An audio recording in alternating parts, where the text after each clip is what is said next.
अगर आपको कोई कस्टमर बुलाए और कहे कि सबमर्सिबल पंप का स्टार्टर चेक करे तो आपका दिमाग घूम जाता है इतनी सारी वायरिंग देख करके। बट डोंट वरी, मैं आपको एक सिंपल वायरिंग सिखाने वाला हूँ स्टार्टर की। सबसे मेन पार्ट इसका NONC स्विच होता है और दूसरा मेन पार्ट इसका एक रिले कंट्रोलर होता है। बस ये दो चीज़ें मेन होती हैं। इसमें NO स्विच का मतलब होता है ये ग्रीन कलर का आपको दर्शाया जाता है। जब भी इसको प्रेस करेंगे तो इसका सर्किट क्लोज हो जाता है और आगे सप्लाई देने लग जाता है। अब उसी के अगेंस्ट यहाँ पे NC स्विच होता है, ये इसका उल्टा होता है। इसको जब हम प्रेस करते हैं तो इसका सर्किट कट हो जाता है, आगे सप्लाई बंद हो जाती है।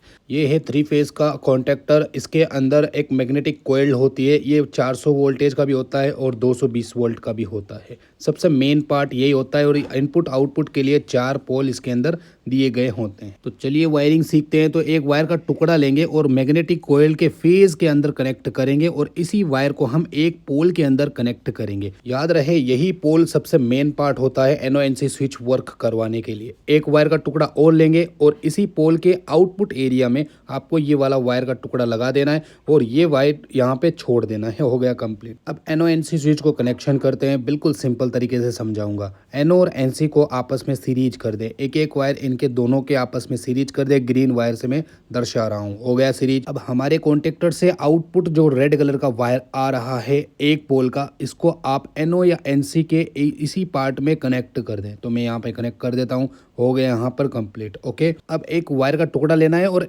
NO स्विच के आउटपुट एरिया से लेकर के सीधा हमारे मैग्नेटिक कोयल के जो फेज वाला एरिया है यहाँ पे इसको कनेक्ट कर दें इस जगह पे। अब यह वाला फेज सीधा हमारे इसके अंदर आता है कोयल में और कोयल से सीधा पोल के अंदर जाता है। अब सप्लाई फेज देंगे तो हम NC स्विच के इनपुट साइड में दे दिया है फेज को और अब न्यूट्रल कहाँ पे जुड़ेगा? सीधा ही कोयल के अंदर। यानी कि मेन पार्ट इसका न्यूट्रल नहीं है, मेन पार्ट इसका फेज है। ठीक है, ये न्यूट्रल कनेक्ट हो गया। फेज ही सारे स्विच के अंदर दौड़ेगा। किस तरह से दौड़ता है बताऊंगा अभी। देखो पहले टेस्ट करता हूँ।